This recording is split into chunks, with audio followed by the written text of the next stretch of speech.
नमस्कार, आप देख रहे हैं इंडिया न्यूज। आपके साथ मैं हूं रचना। स्वागत है आपका सुपरफास्ट 100 में। नमस्कार, आपके साथ मैं हूं चित्रा त्रिपाठी। आज से नए तेवर और नए कलेवर में आप देखेंगे सुपर 100। तो चलिए शुरू करते हैं तेज रफ्तार खबरों का सिलसिला। दिल्ली के चर्चित बाटला हाउस एनकाउंटर मामले में आज साकेत कोर्ट से अहम फैसला आने वाला है। कोर्ट फैसला सुनाएगा कि पुलिस ने जिस शहजाद अहमद नाम के आरोपी को पकड़ा था वह एनकाउंटर के वक्त बाटला हाउस में मौजूद था या नहीं। दरअसल दिल्ली पुलिस को बाटला हाउस एनकाउंटर मामले में इंडियन मुजाहिदीन के आतंकियों के छिपे होने की खबर मिली थी। 19 सितंबर 2008 को जब मकान नंबर L18 की दूसरी मंजिल पर पुलिस पहुंची तो फायरिंग शुरू हो गई। इस एनकाउंटर में 2 आतंकी मारे गए थे। 19 सितंबर 2008 को बाटला हाउस में हुए एनकाउंटर में आतिफ अमीन और मोहम्मद साजिद नाम के इंडियन मुजाहिदीन के 2 आतंकी मारे गए थे। हालांकि इस दौरान दिल्ली पुलिस के इंस्पेक्टर मोहन चंद शर्मा शहीद भी हो गए थे। बाटला हाउस एनकाउंटर पर कई राजनेताओं और संगठनों ने सवाल उठाए थे और इसे फर्जी तक करार दिया था। कांग्रेस महासचिव दिग्विजय सिंह ने एनकाउंटर के साथ साथ इंस्पेक्टर मोहन चंद्र शर्मा की शहादत पर भी सवाल उठाए थे। बाबरी मस्जिद विध्वंस मामले में आज सुप्रीम कोर्ट में बड़ी सुनवाई होनी है। सीबीआई की अर्जी पर इस बात की सुनवाई होनी है कि लालकृष्ण आडवाणी समेत बीजेपी वीएचपी के 20 नेताओं पर बाबरी विध्वंस के लिए आपराधिक षड्यंत्र का मामला चले या नहीं। दरअसल इलाहाबाद हाईकोर्ट ने मई 2010 में कहा था कि बाबरी विध्वंस केस में आडवाणी समेत बीजेपी वीएचपी के 20 नेताओं पर आपराधिक षड्यंत्र का मामला नहीं बनता है। सीबीआई ने इस फैसले को सुप्रीम कोर्ट में चुनौती दी है, जिस पर आज सुनवाई है।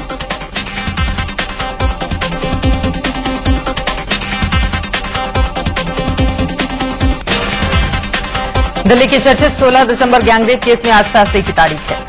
हालांकि सुप्रीम कोर्ट में नाबालिग आरोपियों को लेकर एक याचिका दायर की गई है और इसी को लेकर आज फैसला भी आ सकता है।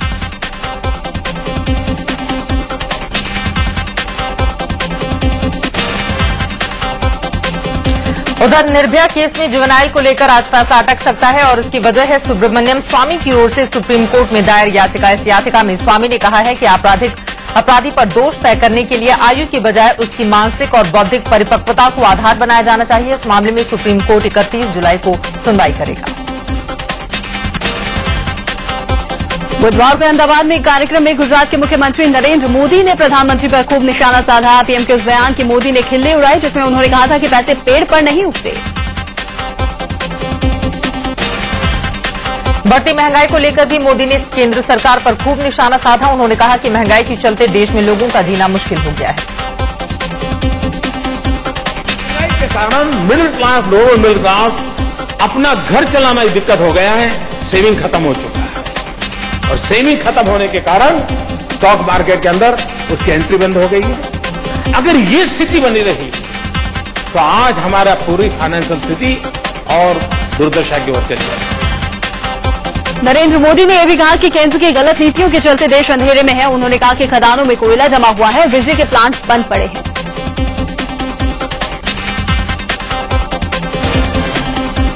बिजली चाहिए, बिजली के ग्राहक मौजूद है और जिसके पास बिजली पैदा करने वाले 20,000 मेगावाट से अधिक बिजली पैदा करने वाले कारखाने तैयार हो। जस्ट लीडरशिप नहीं है, पॉलिसी पैरालिसिस है और इसलिए कोयले के निर्णय होने दिए। खदान में सिर्फ कोयला निकल नहीं रहा है, कोयला बिजली के कारखाने में पहुंच नहीं रहा है। आज कैबिनेट की बैठक में आरटीआई कानून में संशोधन के बिल पर चर्चा हो सकती है। साथ ही विसल ब्लोअर बिल में भी कुछ संशोधन को लेकर कैबिनेट में चर्चा होने की उम्मीद है। ये बिल राज्यसभा में पड़ा हुआ है। बीजेपी अध्यक्ष राजनाथ सिंह ने कहा है कि उन्होंने नरेंद्र मोदी के वीजा मामले पर अमेरिकी प्रशासन ने कोई बातचीत नहीं की। उन्होंने कहा कि मोदी को लेकर, वीजा को लेकर कोई बातचीत नहीं हुई है। अमेरिकी दौरे पर गए राजनाथ सिंह के बारे में ये खबर आई थी कि उन्होंने अमेरिका से नरेंद्र मोदी के वीजा को लेकर बातचीत की है।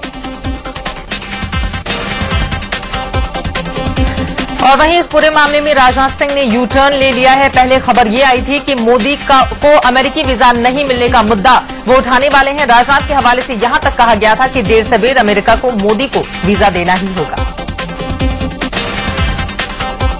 नरेंद्र मोदी के खिलाफ अमेरिकी राष्ट्रपति ओबामा को लिखी गई चिट्ठी पर भी उसकी सच्चाई पर सवाल उठने लगे हैं। चिट्ठी में सीपीएम नेता सीताराम येचुरी ने दस्तखत किए हैं या नहीं, इसको लेकर भी सवाल उठ चुके हैं।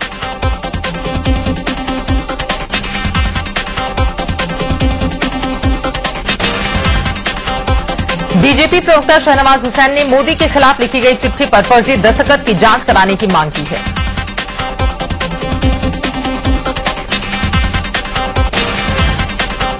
मोदी के खिलाफ अमेरिकी राष्ट्रपति को चिट्ठी भेजने की अगुवाई राज्यसभा के निर्दलीय सांसद मोहम्मद अदीब ने की। अदीब ने चिट्ठी पर फर्जी दस्तखत के आरोपों को सिरे से खारिज कर दिया और जांच की मांग कर डाली।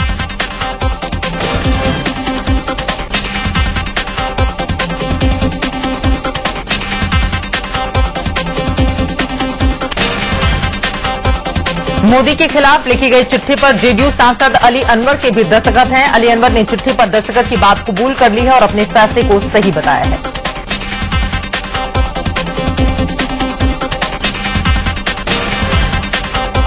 मोदी की वीजा वाली चिट्ठी पर जेडीयू में दरार पड़ गई है। शिवानंद तिवारी ने अमेरिकी सरकार को लिखी गई चिट्ठी को गलत कदम बताया है। इसकी पहले यह खबर सामने आई थी कि देश के 65 सांसदों ने अमेरिकी राष्ट्रपति बराक ओबामा को चिट्ठी लिखकर नरेंद्र मोदी के खिलाफ वीजा बैन जारी रखने की मांग की है। इसमें लोकसभा के 40 और राज्यसभा के 25 सांसद हैं। देश के 65 सांसदों ने पिछले साल 26 नवंबर और 5 दिसंबर को ओबामा को चिट्ठी लिखी। रविवार को न्यूयॉर्क में बीजेपी अध्यक्ष ने अमेरिकी वीजा बैन को खत्म करने की मांग की। इसके बाद सांसदों ने पिछली चिट्ठी का रिमाइंडर अमेरिकी राष्ट्रपति को भेजा है। कांग्रेस महासचिव शकील अहमद ने कहा है कि मोदी सिम्टम और आडवाणी बीमारी है। शकील अहमद ने इंडिया न्यूज से खास बातचीत में ये तमाम बातें कही। वहीं कांग्रेस ने पहली बार माना है कि 2014 के चुनाव में नरेंद्र मोदी कांग्रेस के लिए चुनौती है। सूचना और प्रसारण मंत्री मनीष तिवारी ने कहा कि कांग्रेस मोदी का सामना करेगी। और वहीं शकील अहमद के बाद दिग्विजय सिंह ने भी आडवाणी पर हमला बोला है। दिग्विजय सिंह ने कहा है कि आडवाणी की रथ यात्रा के बाद देश में दंगे भड़के और आतंकवाद की वारदात बढ़ी। बीजेपी नेता शत्रुघ्न सिन्हा का दर्द खुलकर बाहर आ गया। शत्रुघ्न सिन्हा ने साफ साफ कहा कि सच बोलना बगावत है तो हम बागी हैं। बीजेपी के साथ साथ जेडीयू में भी बगावत जारी है। पार्टी प्रवक्ता पद से हटाए गए शिवानंद तिवारी ने शाराना अंदाज में कहा, सिर्फ किसी का भी हो कदमों में अच्छा नहीं लगता। जेडीयू नेता चंद्रराज सिंघवी ने जेडीयू महासचिव पद से इस्तीफा दे दिया। बताया जा रहा है कि नई टीम में शामिल नहीं होने से सिंघवी नाराज थे। छपरा में जमील कांड पर नीतीश ने आज चुप्पी तोड़ी और मीडिया के सामने आए। नीतीश कुमार ने इस मामले में हो रही सियासत को लेकर विपक्षी दलों को कल प्रेस कॉन्फ्रेंस के जरिए जवाब दिया था। बिहार के प्राथमिक शिक्षक संघ ने 25 जुलाई से मिड डे मील व्यवस्था से खुद को अलग करने का फैसला किया है। इनका आरोप है कि सरकार अपनी लापरवाही का ठीकरा टीचरों के सर फोड़ रही है। राहुल गांधी की चुनावी टीम में सीपी जोशी और अजय माकन को शामिल किया गया है। 2014 लोकसभा चुनाव के लिए राहुल गांधी की अगुवाई में और कोऑर्डिनेशन कमेटी बनाई गई है। चुनाव से पहले अमेठी में राहुल और प्रियंका ने अपनी क्लास लगाई। पार्टी के लिए ब्लॉक और नगर अध्यक्ष चुनने के लिए राहुल और प्रियंका गांधी ने कार्यकर्ताओं का इंटरव्यू लिया। झारखंड मुक्ति मोर्चा के शशांक शेखर विधानसभा के स्पीकर होंगे। आज शेखर ने नामांकन दाखिल किया। विपक्ष की ओर से कोई उम्मीदवार नहीं उतारा गया। योजना आयोग के नए आंकड़ों के मुताबिक गांव में रोजाना 27 रुपये 20 पैसे और शहर में 33 रुपये 30 पैसे कमाने वाले गरीब नहीं माने जाएंगे। गरीबी पर योजना आयोग के आंकड़ों पर जेडीयू अध्यक्ष शरद यादव ने कहा है कि कागज पर गरीबी कम हुई है, लेकिन हकीकत ये नहीं है। गरीब और गरीबी के नए सरकारी आंकड़े पर बीजेपी ने भी कहा कि सरकार सिर्फ कागज पर गरीबी कम कर रही है। मुलायम सिंह यादव और अखिलेश यादव के खिलाफ आय से ज्यादा संपत्ति मामले को बंद करने संबंधी रिपोर्ट लीक होने की जांच होगी। सीबीआई ने जांच के आदेश दे दिए हैं। उत्तराखंड आपदा के बाद वहां चल रहे राहत कार्यों में मदद को लेकर मुख्यमंत्री विजय बहुगुणा ने आज यूपी अध्यक्ष सोनिया गांधी से मुलाकात की। एक निजी कंपनी ने उत्तराखंड सरकार को पहाड़ी इलाकों में राहत के लिए खास तरह की गाड़ियां सौंपी है। सीएम विजय बहुगुणा ने ऐसी 5 गाड़ियों को हरी झंडी दिखाकर रवाना किया। अब सलमान खान के खिलाफ गैर इरादतन हत्या का केस चलेगा। हिट एंड रन केस में अगर आरोप साबित हो जाता है तो सलमान को 10 साल तक की सजा हो सकती है। सलमान के खिलाफ आईपीसी की धारा 304(2), 379, 338 और 437 के तहत आरोप तय कर दिए गए हैं। सलमान खान ने कोर्ट में कहा कि मैं निर्दोष हूं। केदारनाथ में राहत कार्यों में जुटा एक और हेलीकॉप्टर क्रैश हो गया। हादसे में पायलट जेएस जनरियाल और सहायक इंजीनियर अभय रंजन की मौत हो गई। हादसा दिन में 3:30 बजे हुआ था। भोपाल गैस राजी मामले में भोपाल लोअर कोर्ट ने डाउ केमिकल्स को समन जारी किया है। 21 अगस्त को डाउ केमिकल्स के प्रतिनिधि को अदालत में पेश होना है। असम के कार्बी आंगलोंग जिले के बोकिया घाट के बाजार में ग्रेनेड विस्फोट से एक शख्स की मौत हो गई। इस विस्फोट में 14 लोग जख्मी हुए हैं। बताया जा रहा है कि मोटरसाइकिल से आए हमलावरों ने बीच बाजार में ग्रेनेड फेंका। घायलों की नगांव के सरकारी अस्पताल में इलाज चल रहा है। असम के लखीमपुरी में मंगलवार रात उग्रवादियों ने ग्रेनेड से हमला किया। हमले में 5 लोग जख्मी हो गए। पुलिस हमलावरों की तलाश कर रही है।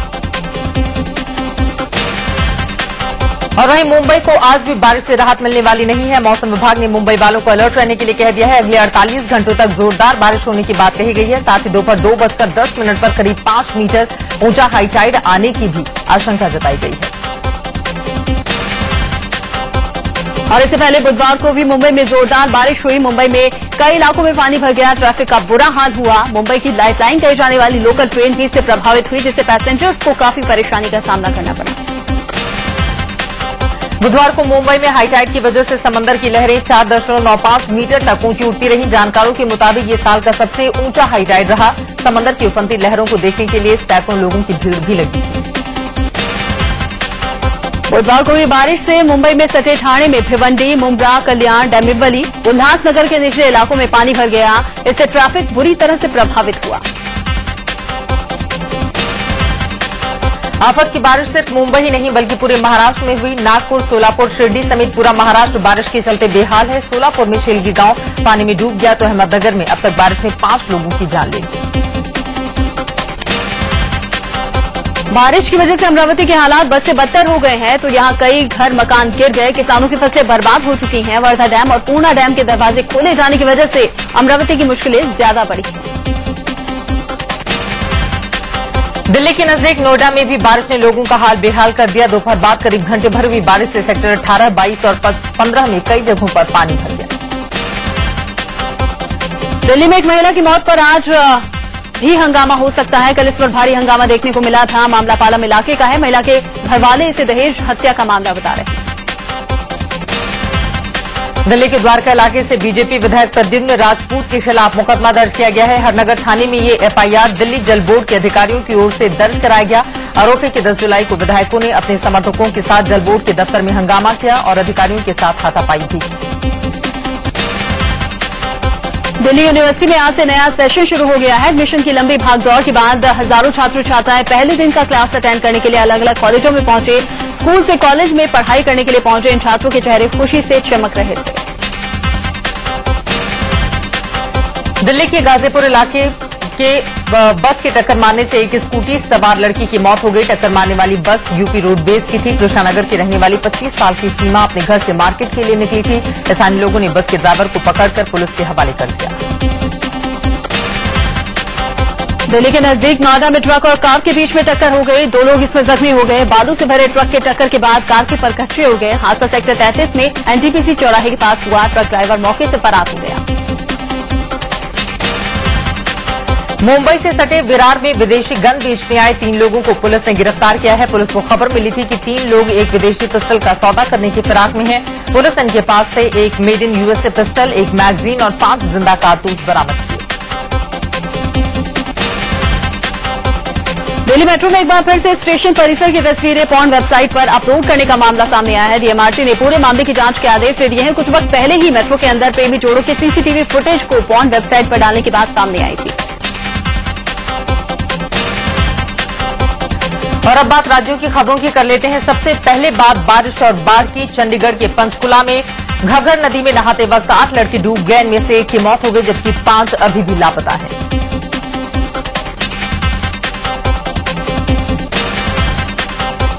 तो हरियाणा में बारिश ने मुसीबतें बढ़ा दी हैं। पानीपत में 1 घंटे के अंदर भारी बारिश ने नगर निगम की कलाई खोलकर रख दी। शहर में कई इलाकों में घुटने तक पानी भर गया।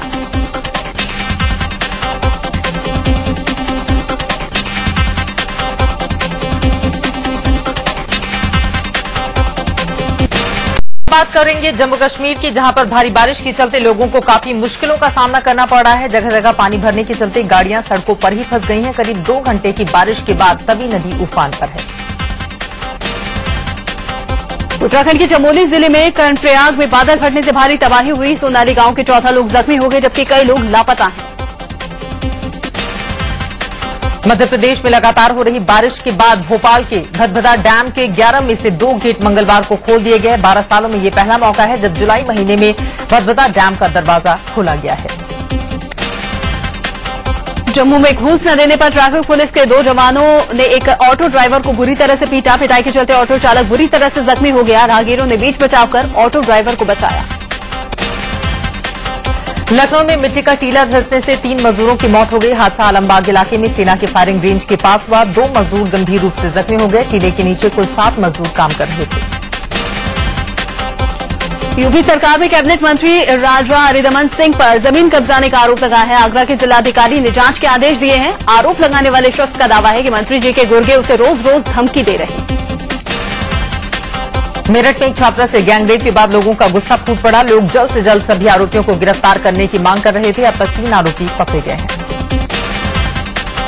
यूपी के शामली में एक भाई पर अपनी बहन की हत्या का आरोप लगा है। आरोपी अपनी बहन के प्रेम प्रसंग से नाराज था। हत्या के बाद लाश को दफना दिया गया। पुलिस ने केस दर्ज कर जांच शुरू कर दी है। फिलहाल आरोपी फरार। राजस्थान के झुंझुनू में एक शख्स ने पुलिस से तंग होकर आत्महत्या कर ली। इस शख्स की पत्नी का अश्लील एमएमएस बनाकर कुछ लोग उसे ब्लैकमेल कर रहे थे। पुलिस ने आरोपियों को गिरफ्तार नहीं किया, उल्टे पीड़ित पर ही रिपोर्ट वापस लेने का दबाव बनाने लगी। हरियाणा के सोनीपत में मोबाइल चोरी के आरोप से परेशान लड़के ने फांसी लगाकर खुदकुशी कर ली। इसने अपने दोस्त से पुराना मोबाइल खरीदा था। बाद में उसे पता चला कि वो चोरी का है। इसी से परेशान होकर उसे खुदकुशी कर ली। गुड़गांव में आयरन की गोली खाने से 50 से ज्यादा स्कूली बच्चे बीमार पड़ गए। आयरन की गोलियां यहां के सिकंदरपुर, घमरोज, भूंसी के सरकारी स्कूलों में बांटी गई थी। आयरन की गोली खाते ही बच्चों को उल्टी दस्त शुरू हो गई। सोनीपत में आयरन की गोलियां खाने से 30 छात्राओं की तबीयत खराब होने के बाद हड़कंप मच गया। स्वास्थ्य विभाग की ओर से शुरू की गई एक योजना के तहत 6ठी क्लास से 12वीं तक के छात्रों को आयरन की गोलियां खिलाई जा रही।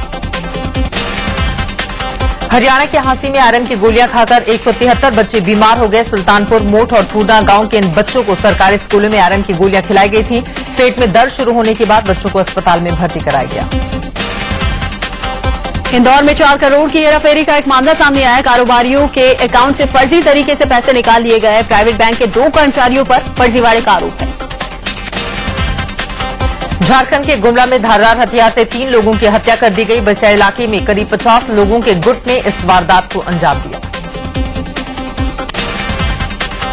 बिहार के हाजीपुर में छात्रों ने एक स्कूल में जमकर तोड़फोड़ की। छात्र रिजल्ट न आने से भड़के हुए थे। छात्रों ने हाईवे भी जाम कर दिया। धनबाद में एक डॉक्टर ने इलाज कराने आई युवती के साथ छेड़खानी और अश्लील हरकत करने की कोशिश की। लड़की के शोर मचाने पर स्थानीय लोगों ने डॉक्टरों की जमकर धुनाई कर दी। हरियाणा के पलवल में एक नाबालिग लड़की से रेप हुआ। आरोपी पड़ोस का ही एक लड़का है। मामला भिड़ूकी गांव का है। 14 साल की इस लड़की को रास्ते से जबरन उठा लिया गया था। पुलिस ने केस दर्ज कर आरोपी की तलाश शुरू कर दी है।